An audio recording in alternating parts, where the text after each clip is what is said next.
خلاص خلينا نزفه. بدون تغسيل؟ عندك حل تاني؟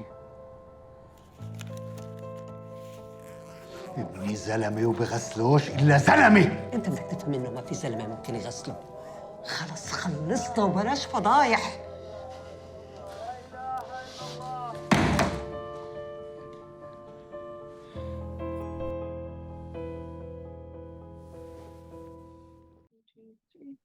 Hi everyone, welcome to a new episode of Carolyn Talks. This is the podcast / YouTube channel where I talk to film creators around the world about their work, the industry, and what inspires them. I'm your host, Carolyn Hines, a film critic and journalist. And today I'm joined by director and writer Ahmad Alyaseer to talk about his short film, Our Males and Females, which is about gender identity and religion in the Middle East and how they can and how these two facets of human identity and culture converge.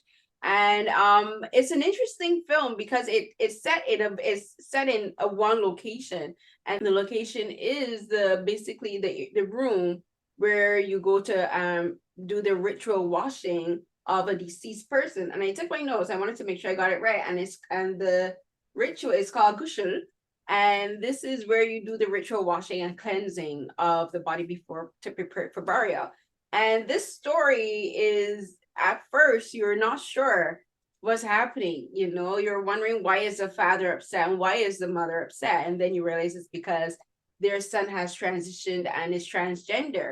And it's apparent they didn't know this. And I think to have this revelation happen after their child has passed on, and it's such I guess because an emotionally charged moment where they're preparing to bury their child, I think it's actually a very brave thing to do as a filmmaker and as a story writer. So I'm so happy to have Ahmad join me to talk about this film. But thank you so much for joining me, Ahmad. Thank you so much. Thank you. So usually at the beginning of my interviews, I always like to ask my guests to say a bit about themselves and what got them into their field of work. So for you, Ahmad, what got you into filmmaking, and what has the journey been like for you since you decided you wanted to become a filmmaker and a writer? Yeah, well, basically, I think it started with me loving watching films. So that's basically how it started. And I would watch films, and then the more I watch films, the more I start analyzing them. And I would start looking into the narrative aspects. Like, I remember vividly the first film that I watched, and my sister was like, "Oh, you should study filmmaking." My sister is the co-writer of the film. So we've been sharing this, so we've been sharing this passion since forever. So there was this time when I watched Forrest Gump, and at the beginning of the film, there's the feather that's falling down. Yeah. And I remember when I was watching the film, I told my sister, I feel like the director should end the film with the feather, because he focused so much on it, and it feels like it was intended. And when we watched the film and it ended with also the same feather, I was like, oh, that's amazing. That's where you got like, oh, I am the director. And then I think I kept watching films until I studied filmmaking. After that, I've worked on numerous projects. Like, this is my first short film, but before that, I've directed 8 TV shows, more than 50 TV commercials. I've directed Sesame Street, if you know, the Muppet Show. Mm-hmm. And in Sesame Street, we got nominated for the International Emmy Awards. So yeah, like, my career kept going in a beautiful place, but at the end of the day, you're like, I really want to make a film that's relatable to me, that tells a story that I believe in. And that was the step when I decided to finally do a short film and stop with all the commercial stuff. So when did the idea for Our Males and Females first come to you? It was 2022, 2021, on April. So I have a feature film from the same title. It has the same story. And I was going out with my producer. Her name is May Salman. And we were chatting about how to make this feature film. And then she looked at me and said, you need to do a short film, so that grants and film funds would trust you as a film director, not just a TV director. And that's when we decided to make a short film. My feature film is about death. So the theme of death is very relatable to me and my sister, because we've lost more than 20 family members in the past 10 years. So we're really familiar with the rituals and all of that. So yeah, we wanted to do a short film about the death rituals. But then why did we choose this topic specifically, like the transgender theme? My sister and I, we met Boosie. She's a transgender woman from the Middle East. She got the legal approval to transition, and she transitioned, and she thought that all her fight and all the discrimination that she faced during her life would be over, because she's now fully transitioned. She's on a new journey, but she realized that that was not the case. And what happened is the opposite. The discrimination, the disapproval remained from her friends, community, even the country itself. And sadly, she told us, even after she transitioned and it was legal, the whole transitioning, process, her official papers are still as a male. So her ID is still mentioned as a male, her passport. She says, like, you could imagine how difficult it is when she's pulled over and they check her ID and she's still going through that process. And that drove me and my sister to ask ourselves, if a transgender person dies, would the discrimination still prevail? And I think from that question, we started to explore the story more and meeting more people. And yeah, but I believe this was the question that triggered the whole concept of the film. Okay, so we're gonna get into that for sure. But this short film is basically a proof of concept for possible grants and funding for a feature film. So I always find it interesting with filmmakers who do short films. They use them as proof of concepts for larger stories. And I was just a couple of days ago doing another interview with another filmmaker. He's a student filmmaker, and he just finished his first big it's a short film, but it's his like most professionally produced short film. And we were talking about the same thing, about using short films as proof of concepts and using short films to launch into the commercial side of filmmaking, which is like doing the TV shows and doing commercially successful films and larger budget feature films.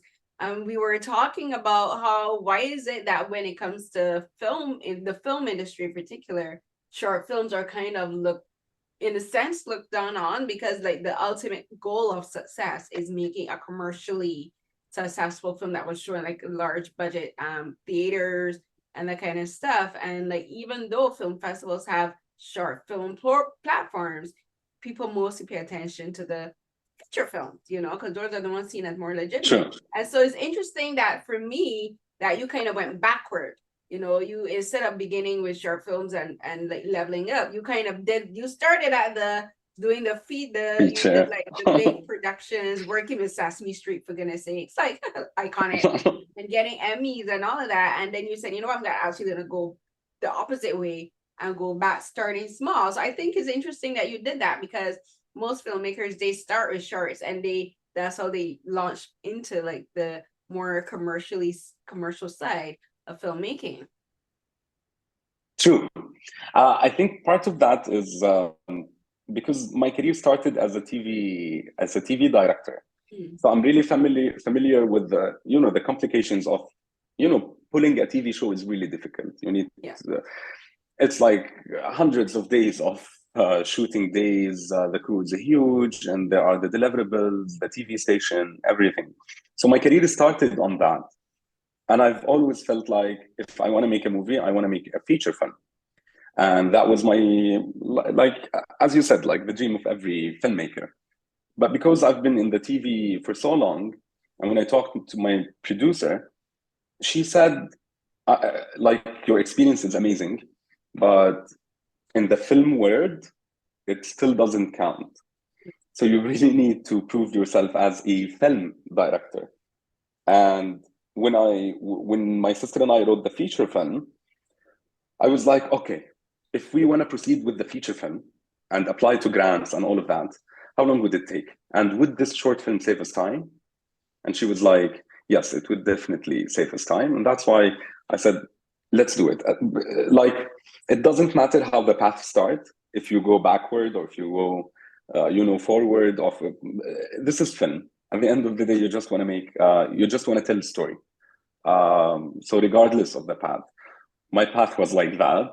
But I'm grateful. Like everything that I've did, I think it led to that moment where, honestly, like to be honest, this short film is the one project that I did in my life where I would look at it and I wouldn't do anything differently. And part of that is because of the cumulative experience that I had, and because the crew who worked on the film have worked with me on numerous other projects. So we're all connected creatively to each other. And yeah, it just happened, like the timing was beautiful.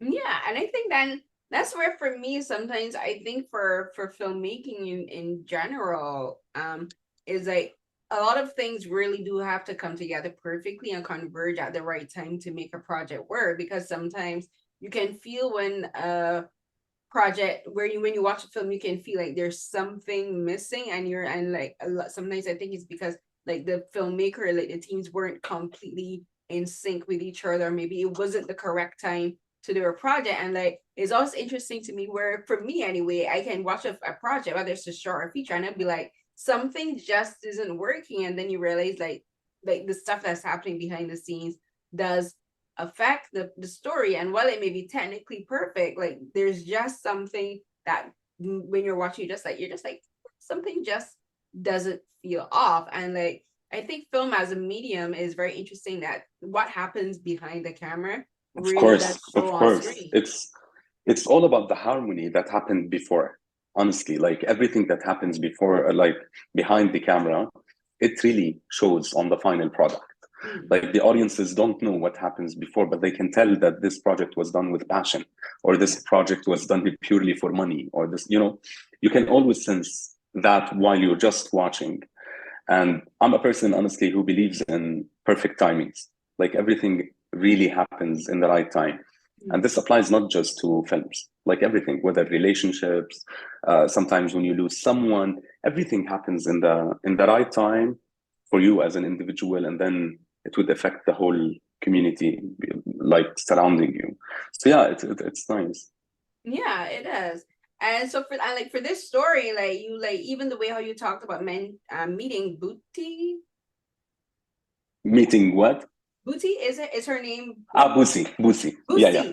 Boosie. Okay, right. Yeah. And like how you mentioned meeting Boosie, like you met her at the correct time, and you took the time to make sure that this was a project that you could do and also pay respects to. And it may sound kind of macabre, but having the background, like being like the people that you've lost in your lives and having the experience with the gushul and all of that, like it does prepare you, I think, to treat a story like this with reverence, and like it, and to treat it with respect. And for, especially for a story like this, I think for a filmmaker who doesn't not only respect death, but also respects the stories of people connected to death, and how, and in questioning, for Boosie, like questioning, will the discrimination still exist once I pass? Will my body be treated respectfully? Like that story can only work with a filmmaker who respects the person as they're alive, but also respects the person as they're dead, and also respects the moral and the ethical and the religious aspects of all of these things, because the story has to come from a place of, you're not judging either the religion or the parents or the person who has passed on, which is, to me, is what really stands out to me in this film, is like you're showing how, yes, for in Islam, like for instance, when a male dies, only a male washer and family members is supposed to prepare the body, and you're saying, like, I respect this is a part of the culture, this is part of the religion, but then like in talking about how a transgendered person's body would be treated afterwards, there's still the respect there of that as well, of their identity, and like just the way the body is displayed on screen shows that respect. It shows that you're not showing the body just for shock value. It's about still showing respect for the body, even though it's a fictional story, but it's still showing this body, this person still has to be treated respectfully after death and how they're shot and filmed on screen. So I want to actually begin the talking about the film from that aspect, because this whole film revolves around this person that has been passed on, you know, and Mhm. and to me, death is a transition, you know. Death True. is moving from one state of life to death, and then preparing for burial. And for a lot of, and for religious people, like, there is a belief in the soul, you know, about, you know, and in Islam it's about Allah looking after the soul, you know. And then in talking about transgender, like, that involves a transition of life too, like moving from one state of their life to the state that they believe is their true self, you know. So talk about True. actually making the film about transition, the transition of life and the transition of death, and making this basically the foundation of the film. Yeah. Well, I think we all go through life in transitional phases all the time. Mm. And transitional phases, like I always say, there's always transition, like there's phase one and phase two, and in between is the transitional phase. And this phase is usually very hard. It's usually very difficult, and you would go through a lot of struggles. Examples of that, for example, a married woman and then she gets a divorce. So there's phase one, she's married, phase two, she's divorced, and in between the struggle when she's just moving from this state to another state. And because I believe in that, so yeah, the film tackles that. It tackles because when you look at the daughter, she's still in the transitional phase. She didn't fully transition. Yeah. If you can notice, so she died during the transitional phase, and now the burial ritual is also the transitional phase from the life and what comes after life. So this is the time where everything transitions. Um, Transitional phases are hard, and they're even 10 times harder because people usually don't accept you in that transitional phase, because the people that you meet are usually used to you in phase one. So Mm. when they see you going through this transition, it's very difficult for them to accept you. And usually, when you go to phase two, you would meet new people who accept you in phase two, but they wouldn't accept the old version of you in phase one. And it's so much complicated. But I think at the end, the core of the film, because it talks about transitions, is when you're going through a transitional phase, it all comes down to the fact of you accepting yourself when you are in this transition. And eventually everybody would accept you. But in my film, because you know the person who's going through the transition is a deceased person. So the point that we wanted people to realize is that trying to be accepted is a very tough journey, and it's not worth the fight. At the end of the day, the people who will accept you for who you are. And if they don't want to accept you, they will not accept you even after you die. So why would you waste all your energy and your full potential on something that would only, will make things harder for you? I want people who watch this film and going through a transitional phase, and with the pressure of the transitional phase, they're facing disapproval, just to realize I don't need to be approved. I just need to accept myself. And eventually, I will find those people who would accept me. Because shit, I might die and people still wouldn't accept me. And Right. that's that. Yeah, like this is like should be the biggest realization for everyone. You will never find the acceptance from everyone. You will always find it difficult to please everyone. So just accept yourself. Especially you are in a transitional phase where everything is already stressful. It's already an inward journey because you're moving from phase one to phase two. So it's already a very difficult journey for yourself. So you don't need to add this extra pressure because of the community and the people surrounding you. Right. No, it's true, because it could be whether you're transitioning as a transgender person or moving from one location to the next, or starting over with a new career, you know, and starting a new life. Like, there are people who will always find issues with everything you're doing, you know, and it could be your True. family, it could be your friends, it could be complete strangers, the people you work with. And the thing is that you have to be happy with who you are, you know, even in the transitioning phase. Is you have to be accepting and say, okay, I'm making the right decision for me, and realizing it's going to be hard, it's going to be tough, and sometimes the transitioning phase can take years, you know, and and sometimes you don't even realize that you're still in it because you're still learning and you're still growing and we're still discovering True. things about ourselves. Like, to me, life is a continuous learning process, you know, like who we are today isn't who we were yesterday, because we've learned something new True. in the process, you know, we've learned something new about ourselves and about the world and the people around us. So like, we're constantly growing, we're constantly learning. And I think even in death, like even if we passed on, but the people that we know in our lives are still learning something new about ourselves, you know. Like for instance, when you're at there when you go to funerals, like they have like the obituaries, you know, you have someone who's doing reading about their experiences with the person, you know, giving a eulogy. And there'll be people in the funeral audience. I'll be like, oh wait, I didn't know that person did that. I didn't know that person went through. And it's like they're still learning about you even after you've passed, you know. True. And the thing is I think for human beings, sometimes we don't like to admit that we have to learn. You know, we think that once we reach a True. certain phase in our lives, oh, I know everything I need to know about me. I know everything I need to know about the people in my life. And it's like, that's not true, you know? And like a lot of that comes with hurt, you know, and a lot of that comes with stress, as you were saying. It is like very stressful and it can be hurtful, but it's like growing pains, you know, like maybe grow, like it hurts, it physically hurts, you know, like our bones hurt, our muscles ache and all that kind of stuff. And like I think that's the important part, like, you know, like you have to acknowledge and admit that it's gonna hurt. And in this film, the transitioning phase in this one isn't only with the child that's passed on, it's in the parents too. Like they're grieving the loss of their child, but True. they're also grieving the loss of who they thought their child was, and also I think grieving the fact that they didn't understand their child, and grieving their own prejudices, you know, about their child. So I want to talk about the parents because it's focused mainly on them.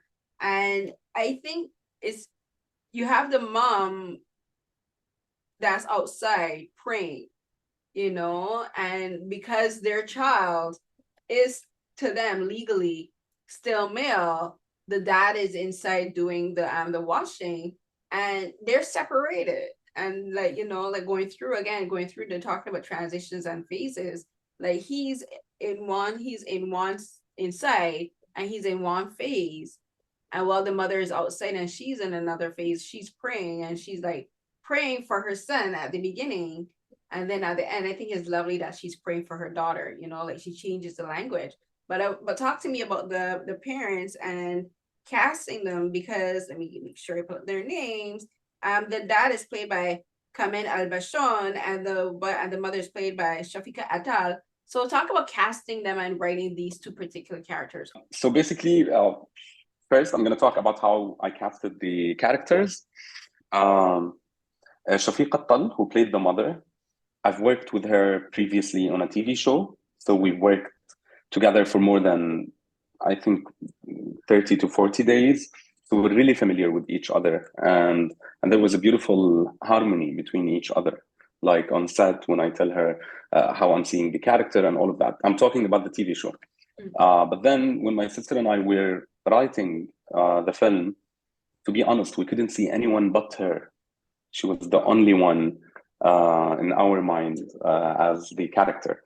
And when I called her and told her that I have this script, I couldn't imagine anyone playing the role but you.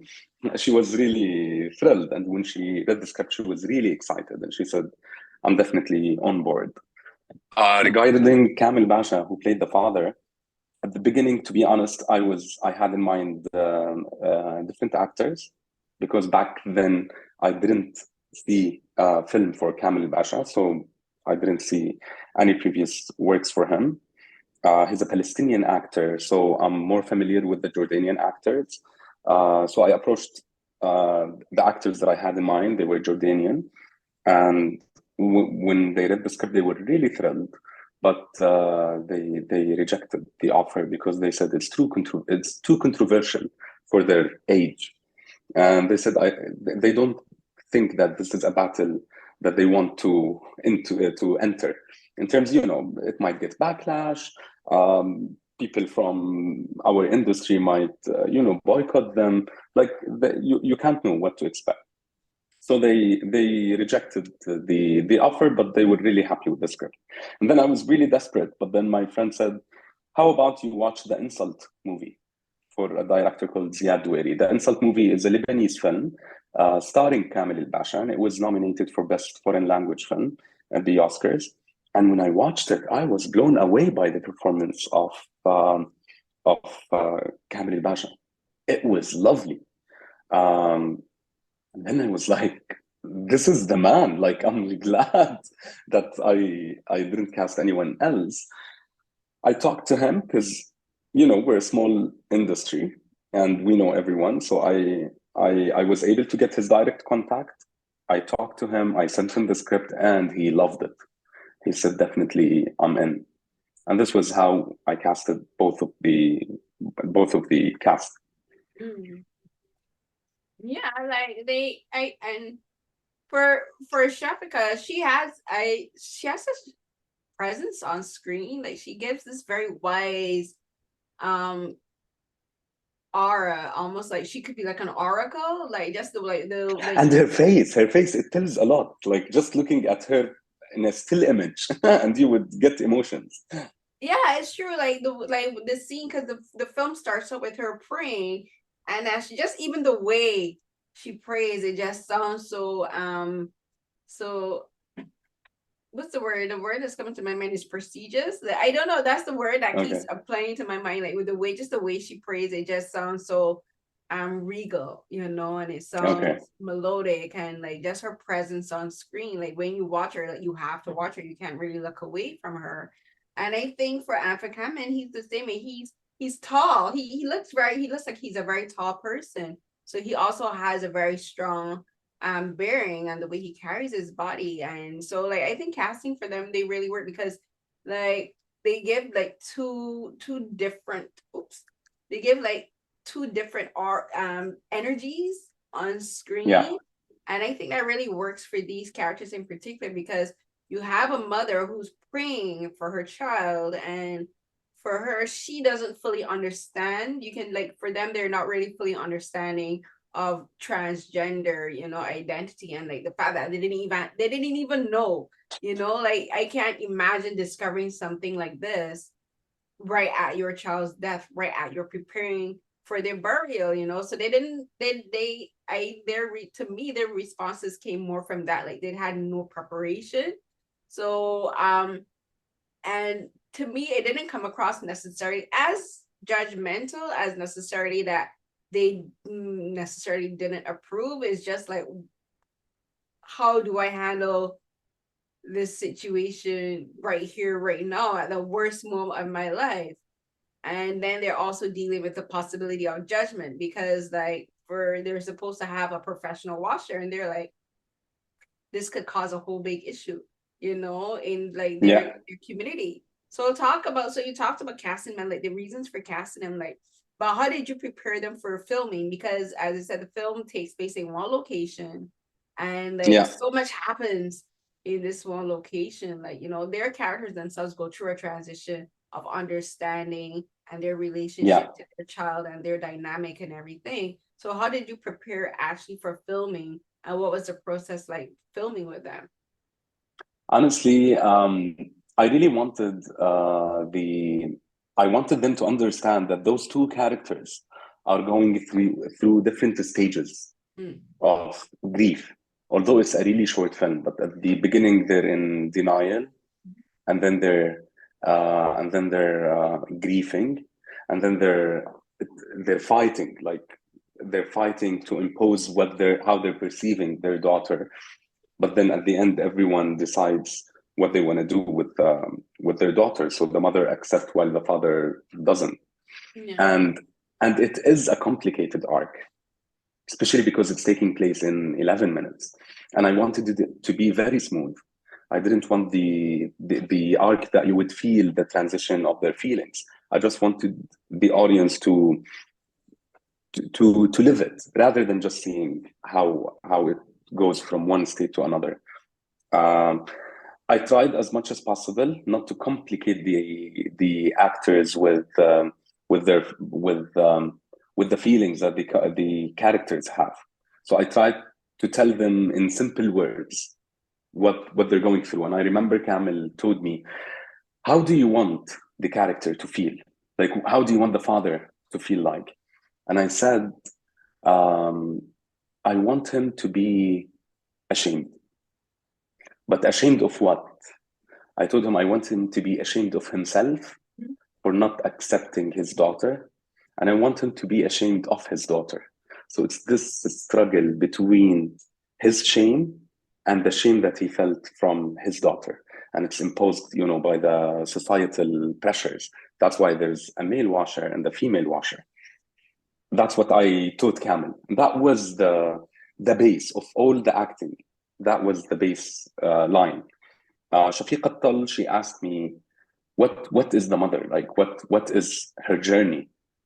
And I said, her love to her daughter at the beginning is not, okay, her fear of the scandal is stronger than her love of her daughter.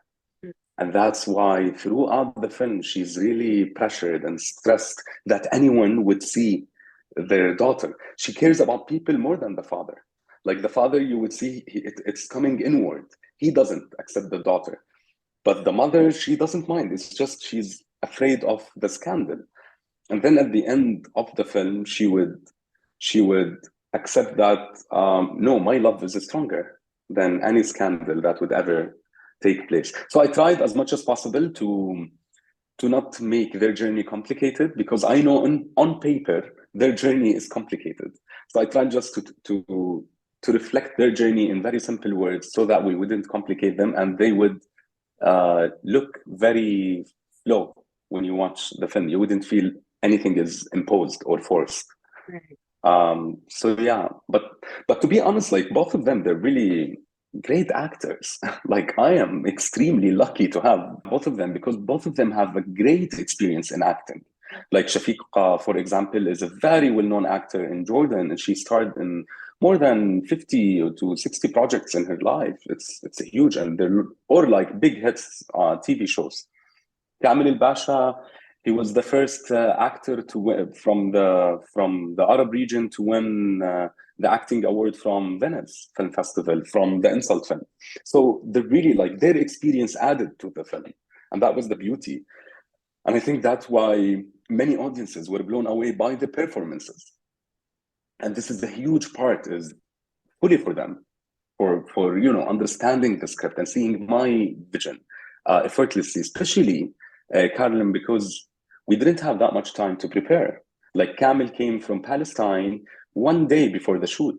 Oh. And during that one day, we barely did the fitting. I gave him a surgical kit to start, doing test how to do a surgery. We had table read, and then we did some 1 or 2 rehearsals. But we had so much calls before that, but there was no time. And if they were not really up to this and they were not that professional, I think the film would have fallen. Yeah, no, like the entire film hinges on their performances, not only their performances between each other, but when they meet the male and the female washer, like their reactions are very different, like for when they meet the female watcher, Shafiqa's character, the mom, she's kind of like telling her, don't say anything, like just like, because she's more concerned about what people say. She's like, don't say anything, like we have the money to pay you and that kind of stuff. And like, and for Kamal's character, the dad, like when the male washer comes, he's like, he's just like basically like demanding, like, do this, the body's in here, do this. And then when the washer leaves, he's like, I guess I have to do it myself, and yeah, and that's the thing, like. But and when he did that and he goes in and sees his daughter's body, he does something that I wasn't sure how to read it at first. And it's like he removes her breast implants, and the way he does it is almost angry, and it felt almost like a violation of her body, you know, not just because he's removing this outward sign of her physical presentation, like the breast implants, but he's doing it in a way like you're like wondering, does he hate his daughter? You know, does he hate her for making him have to do this?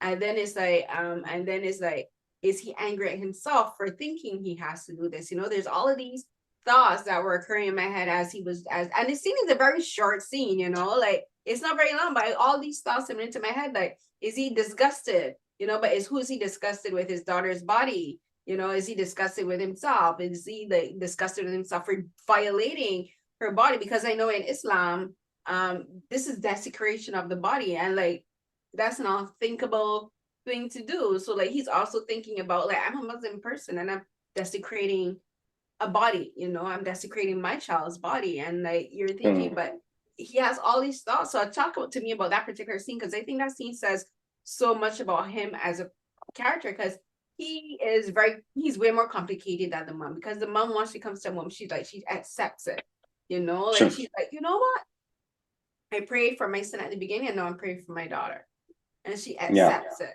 But for him, like his everything with him is so complicated, you know, everything he does is so complicated. So talk about, and like it all comes in that scene, and like what that scene means for him as a father, as a man, as a religious man, you know, and then as a person who has to do all of this. I think part of all those, you know, complicated emotions that the audience got or you felt during the last scene is because we tried as much as possible to build to that point. And there are certain elements that maybe you haven't noticed specifically, but I think subconsciously you've seen them. One of those elements is at the beginning of the film, he would cover his hand with the white cloth to wash, you know, the genital washing. But then, You did froze you hear me? just Or now again.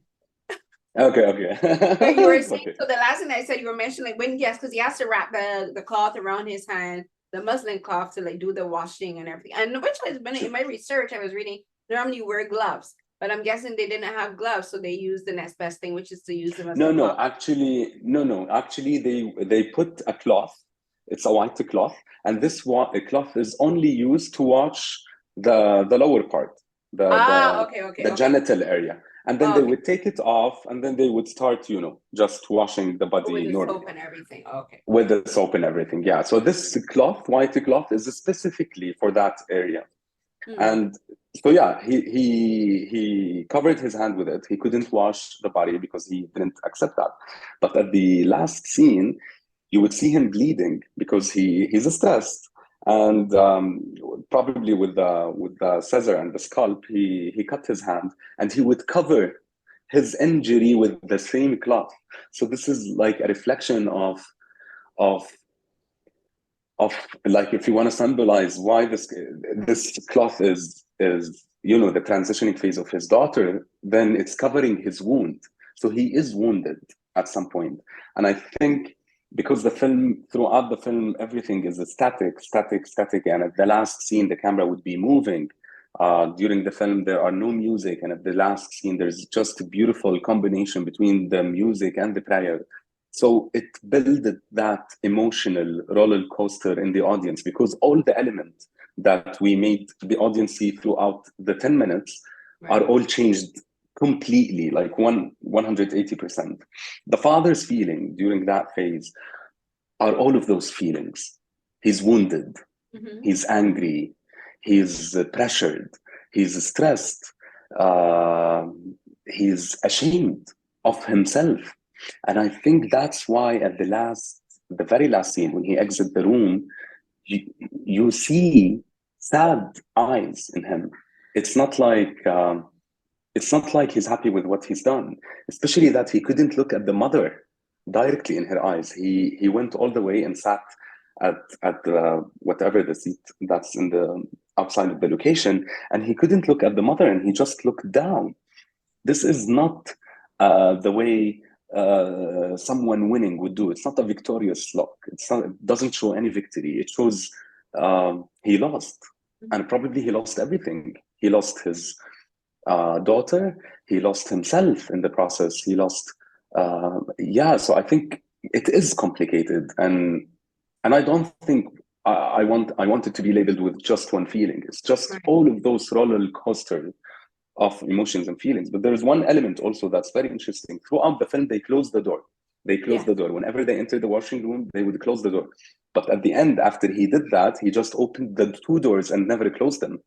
And it feels like he got liberated or he got freed. It's like, finally, I'm free. But of what? Of the societal pressures. Because what pressured him throughout this 11 minutes? What really pressured him is the male washer, the female washer, and the other people who are from the other funeral. So it's all external pressures. And he freed himself out of all of those. So yeah, I think that's like the end scene is really, it has this complexity. It does, because it's like when he comes out, he's very defeated. He looks very defeated, and he's Defeated, yes. and I think for me, I kind of read it as like he feels defeated in the fact that he wasn't able to overcome his own prejudice at this point in time when his daughter would have needed him the most, you know, where he was like, this is the moment where I'm supposed to show like tenderness, you know, and he doesn't, because when he's removing the breast implants, it's with a severity, you know, it's like a sense of resentment, like I can't believe I'm doing this, you know, and like every moment is sharp and like and very filled with resentment. And so when he comes out, I kind of read it as like he's just like, wow, I can't believe I just did that. And he's like, I treated my child's body with disrespect, you know, and like I treated my child's True. body. Yeah, because with a as you said, sense of disgust. he's violating the body. So it Yeah, is he is. definitely disrespectful. Yeah, and it's just like, and like the film ends there, but as like when I watched it, like I watched it a couple of times. Like the other time, I was thinking, how are they going to prepare the funeral now? You know, like he's done this thing, you know, where he cuts the body open and like he just leaves the flesh open, you know, and it's just like, but like, how are you going to bury her body now? You know, how are you going to tell people about this? Like, you didn't wrap it up, you didn't treat it with care. And I think that's going to weigh very heavily on him, possibly for the rest of his life, because he has to think, I can't believe this thing that I did is gross, you know? And it's like, even if the Yeah. child hadn't, even if she hadn't been transgender, but if he had done this just to the body, it's just like the unthinkable. So I think the film really does touch a lot on all of these different themes about, I think also the relationship between parents and their children, like how parents have this one idea of their child in their head, and they're learning that their child is more than they ever thought, you know, like parents, no matter how old we get, still see us as children, you know, still see us as a thing that they have control over, you know, that they have a right to tell us to do all of these things. Like I'm 40 and I still get into arguments with my mom because she still sees me as a child that she can dictate things to.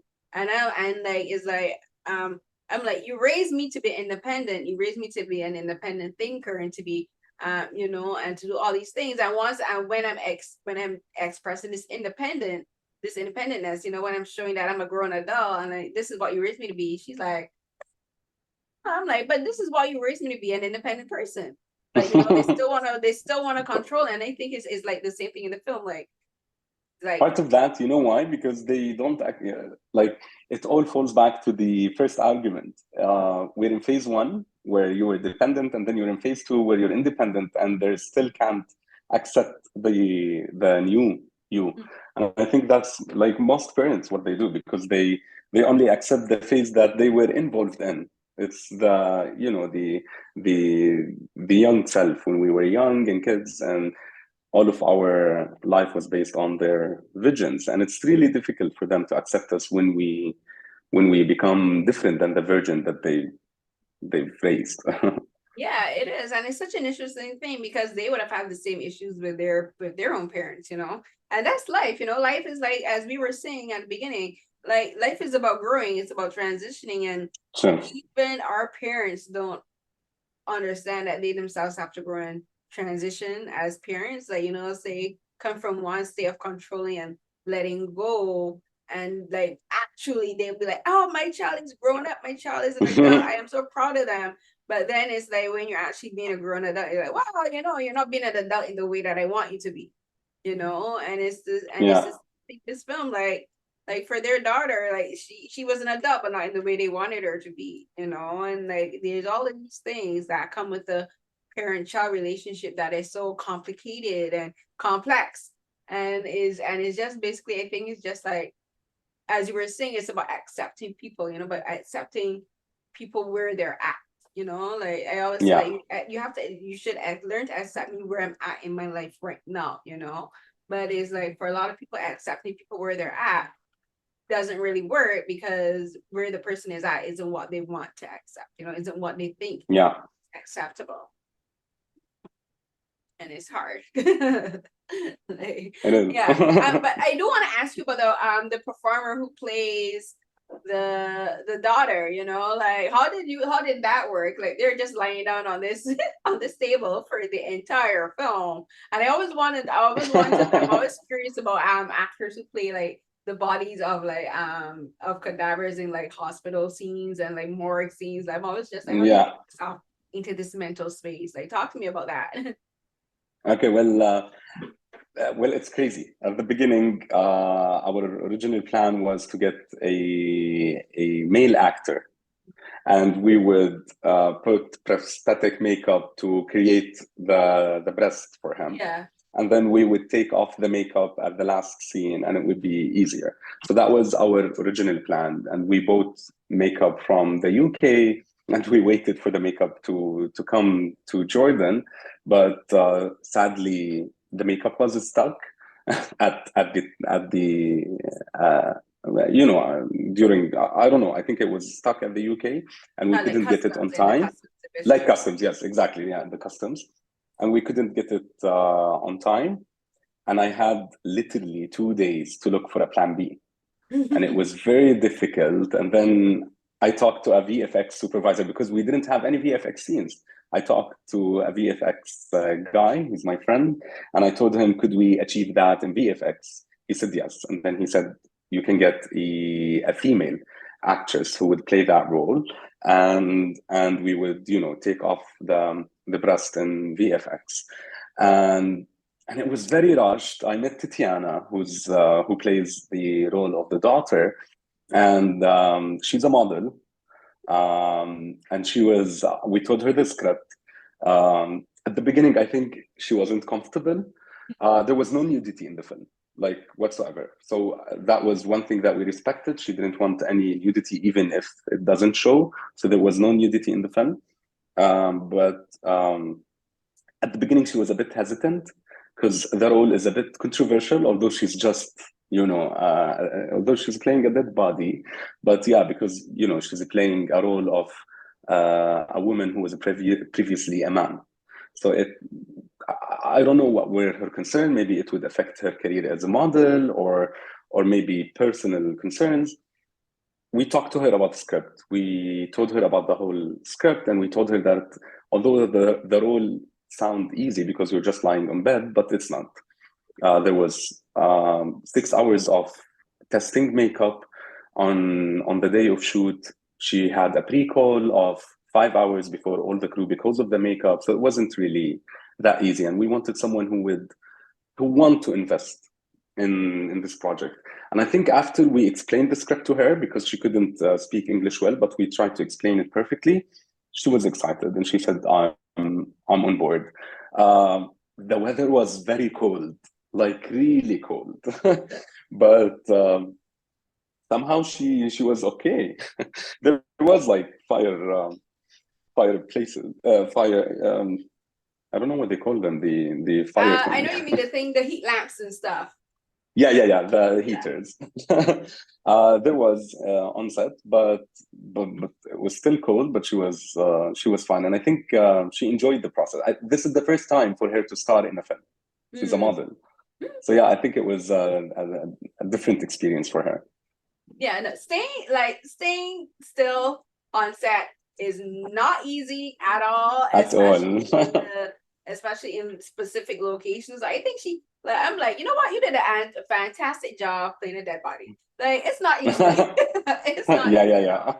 So anyone has to do that job is like, I never take it for granted, because me, I'm a like you see, like when I'm talking, I'm always moving my hands. I'm a fidgety person, so it's like very hard for me to stay still. Like even in sleep, I'm like all over the place. So like just like stay still on set, you got all these cameras and camera crew and film crew and everybody around you is hard. So like I think she did a fantastic job.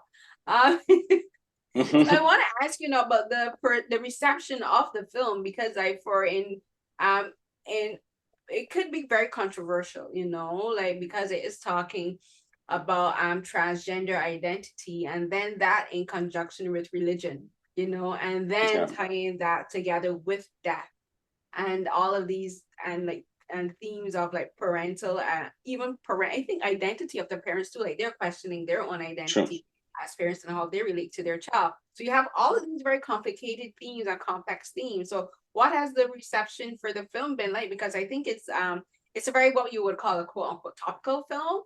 And so talk to me about that. Well, honestly, I'm honored that the reception has been very positive. It's been really good.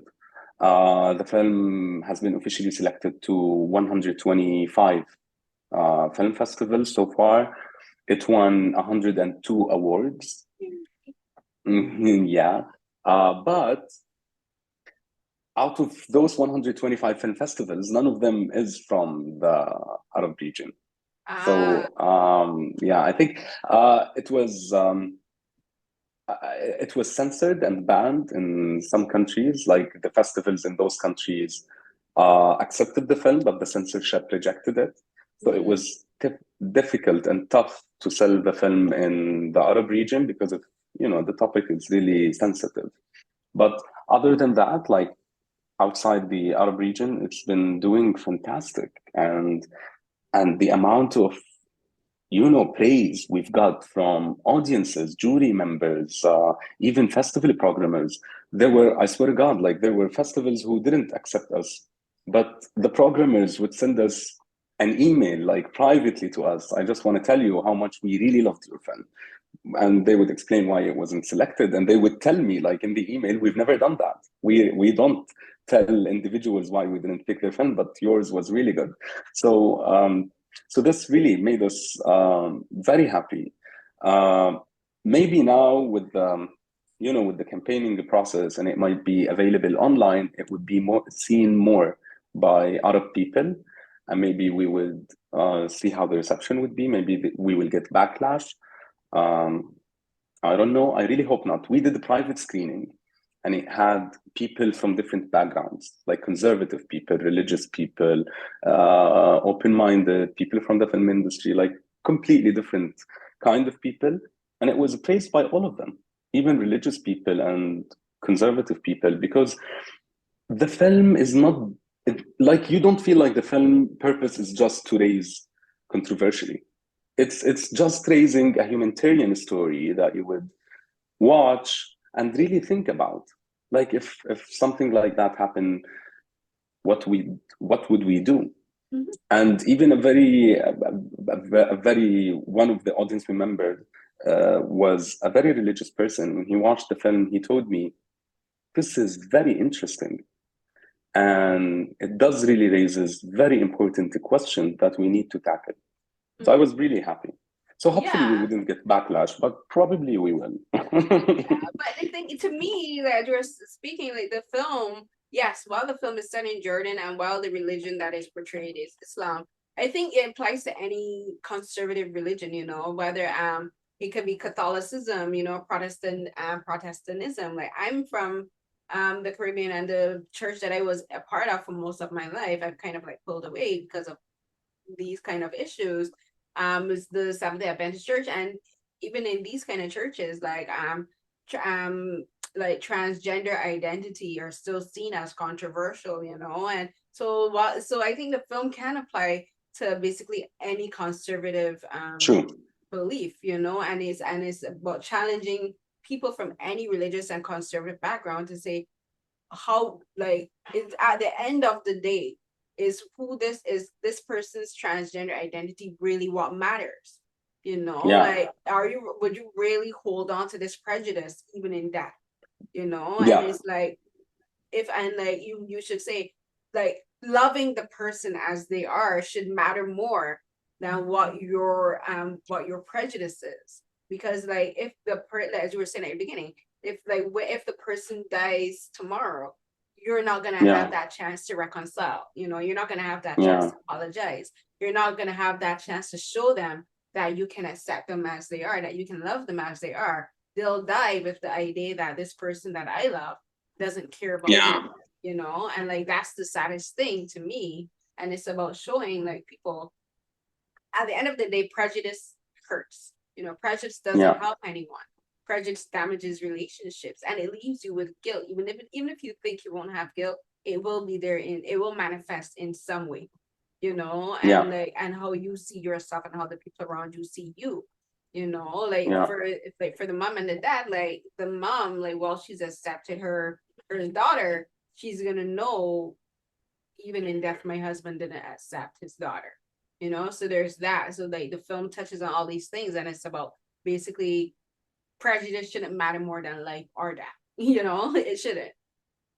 But you know, in the film, like specifically in the case that we tackled in the film, religion doesn't have an issue with the transition of the daughter. There's a small scene that we hinted when the female washer storms out of the room. The mother tells her, "You're not a mufti, and we took fatwa from the sheikh." So basically, what does that mean? Like, you're not the sheikh. The sheikh is the religious person in Islam, and we took the approval from the sheikh. So in the case of the daughter who's dead in the film, she took an approval, because in the Middle East, you can't really transition if you don't get the legal approval from the court and from the religious court. So the religious court gave her the approval to transition, and she transitioned accordingly. So the problem now becomes the traditions rather than religion, especially, like specifically the case that we tackled in the movie. So it's sometimes religion is rigid, but sometimes it really gives you doors. And in the case of our film, she was approved to transition by the religious court, but yet nobody accepted her. And even her the legal individual papers. prejudice more than the religious prejudice. Exactly. Yeah. Right? And that's when we abuse religion. That's when we start abusing religion, and when we start talking on behalf of the religion, and we start analyzing religion based on our fears and based on our mind. And it's not the case usually. Yeah, because it's like, for like, something I always tell people to do, like reading the Bible. Like, people using, again, I'll use Christianity and Protestant Christianity as an example. People, they say, "Oh, the Bible says this, the Bible says that." I'm like, but did you really read it though? Because like, the Bible, the Bible is actually there are stories in the Bible where you talk about characters where the language, the word transgender doesn't exist there, but what they're describing is a transgender person, you know? And it's talking about these people being accepted in their communities, but is individual prejudice can color perception, you know? If you read it with a prejudiced mind, you interpret it a specific way, you know? And I think that's in, whether in every, not only religion, but just in life as well. If we look at something with a prejudiced mind, we're gonna read it, I'm just gonna say prejudiciously, but that's bias. We're gonna read it in a bias, right? Yeah. You know, so very true. That's exactly. So that's like, when you can approach things with an open mind, and then let the person prove to you where things stand, you know, then you'll be like, okay, you know what, you are a bigot. So therefore, I can look at you as from that, with that perspective going forward. But then it's like, you approach them with an open mind and say, let the person prove who they are to you, you know. And again, I think the film touches on all of these aspects, I think, in very subtle, and I think in very beautiful ways as well. And it does, I think, to me, the biggest thing for me for the film is just asking people, like, what do you value more? You know, like, do you value the person, or do you value your prejudice more? Yeah, very true. Yeah, so it's like, I think it's like, I hope more people walk away with that idea of the film, and like really approaches it with an open mind, you know, instead of, especially like because so many people around the world don't understand Islam and they don't understand like Muslim culture. They'll like, and I think a lot of that has to do with people who don't understand looking at the culture with a very prejudiced eye, so that colors it, you know, see it as being a very oppressive religion and a very oppressive culture. And I'm like, if you know anything about Islam, you know, like that's actually not true. It's very open and very True. accepting. So I hope like the film really does show that, especially I think that really does to me come through in the mom, how quickly she changes her perception. Yeah. You know, how she heard that. And she changed their perception, but she kept using the same prayers in the Islam. Yeah. So yeah. Yeah, all she did was switch the pronouns. All she did was switch from Yes. he to she. And she's like, it's the same prayer. Like, it's like, I'm so Yeah. blessings upon my child. So I think that's the important thing. Again, we'll wrap now because we've been talking for a while. But thank you so much, Ahmad, for talking. Thank you so much. Me. What's next for you with the film? Like, are there any other films? Most film festivals have been wrapping up. Are there any film festivals that you'll be showing at going forward? Yes, I think if people go to our website, ourmalesandfemales.com, they would see a list of all the coming screenings. So it's going to be playing, I think, in another 20 festivals or 25. And now it's available for a limited time to online, so they can access it on YouTube through Short of the Week network. Wow. So they can watch the film if they go to Short of the Week, they can watch the film for free. Okay. Do you know when that will end? You said it's for a limited time. Do you know when that will end? So it was released today, like 1 hour ago. Yeah. And I think it's gonna be available for a month. So more film festivals is a lot. Oh yeah. So I appreciate you taking the time for talking to me about the film and about the work. I really do. I really did love the film, and it's very I think it's a very important film because I know you did the virtual junket before and I missed it. So I told Shaim, I was like, I need to speak to him like one-on-one because I've seen Thank you so much. That was really a lovely interview. Like I loved how the conversation went. Great. Yeah, no, I just love talking to people about film and everything. And I try to pose my questions in a way that shows filmmakers that I really do pay attention to their films and to their stories they're telling. And because I'm also just a very curious person as well. I have questions. Amazing. Great. Thank you so much, Ahmad. Thank you, Carolyn. Thank you so much. It was a lovely interview.